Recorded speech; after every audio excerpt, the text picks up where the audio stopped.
नमस्कार।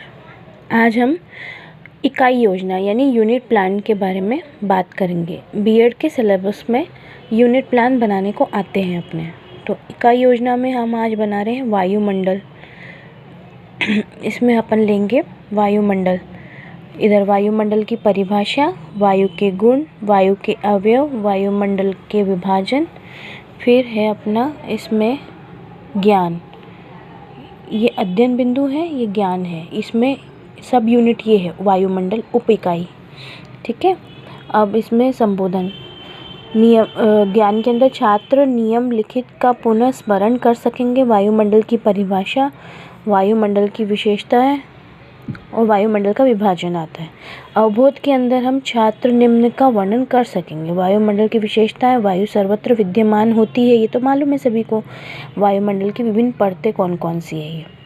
फिर ज्ञानोपयोग में छात्र वायुमंडल से संबंधित अपने ज्ञान का उपयोग दैनिक जीवन में कैसे कर सकते हैं, वो ज्ञान उपयोग में आ गया। ठीक है। फिर अपना इसमें आ गया कौशल। कौशल में छात्रों में वायुमंडल के संबंधित विभिन्न पाठ बनाने का कौशल विकसित होगा। वो वायु के गुण समझने हेतु विभिन्न प्रकार के प्रयोग कर सकेंगे। वायु के उपयोग अवयवों को दर्शाता हुआ पाठ, वायुमंडल की विभिन्न परतों को दर्शाता हुआ चार्ट सहायक सामग्री में लगेगा। छात्र अध्यापिका क्रिया, इसमें छात्रा अध्यापिका विभिन्न चार्ट के माध्यम से बच्चों से प्रश्नविधि प्राप्त पाठ का विकास करेंगे। वायु के अवयव वायुमंडलों की विभिन्न परतों को समझाएंगे। फिर छात्र क्रिया में आएगा, छात्र अध्यापिका द्वारा पूछे गए प्रश्नों के उत्तर देंगे, व अध्यापिका द्वारा बताए गए तथ्यों को समझेंगे। फिर यहाँ ब्लैक बोर्ड कार्य या श्यामपट्ट कार्य हो सकता है। फिर इसमें मूल्यांकन होता है। वायुयान किस मंडल में उड़ते हैं? समताप विक्षोभ में, सी आयन में, डी ओजोन में।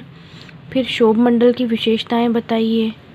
फिर पराबैंगनी किरणों का अवशोषण कौन सा मंडल करता है। और फिर अपना जो होमवर्क है या गृह कार्य है उसके अंदर वायुमंडल की विभिन्न परतों का सचित्र वर्णन करिए। ठीक है। ये अपना लेसन प्लान वायुमंडल के ऊपर इस तरह से बनेगा। फिर सेकंड पॉइंट है वायुमंडल की उपयोगिता, वायु प्रदूषण। वायुमंडल की उपयोगिता में वायु प्रदूषण के कारण, दुष्प्रभाव, वायु प्रदूषण दूर करने के उपाय। छात्र नियम लिखित का पुनः स्मरण कर सकेंगे।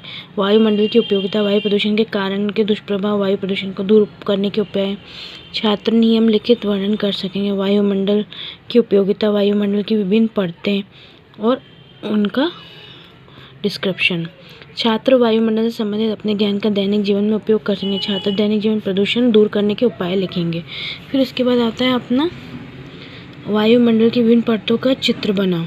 सेकंड पॉइंट है छात्र के वायुमंडल के विभिन्न गुणों को समझाने हेतु विभिन्न प्रयोग कर सकेंगे।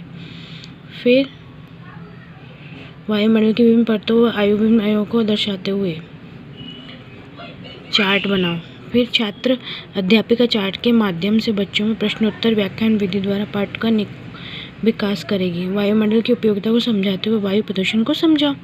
छात्र समझने व प्रश्नों के उत्तर देने का प्रयास करेंगे। इस तरह से वायुमंडल का ये पूरा पोर्शन इस यूनिट प्लान में हमने बनाया है। ठीक है।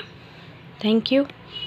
प्लीज़ लाइक, शेयर, कमेंट और कोई भी ऑब्जेक्ट क्वेरीज हो तो आप पूछ सकते हैं।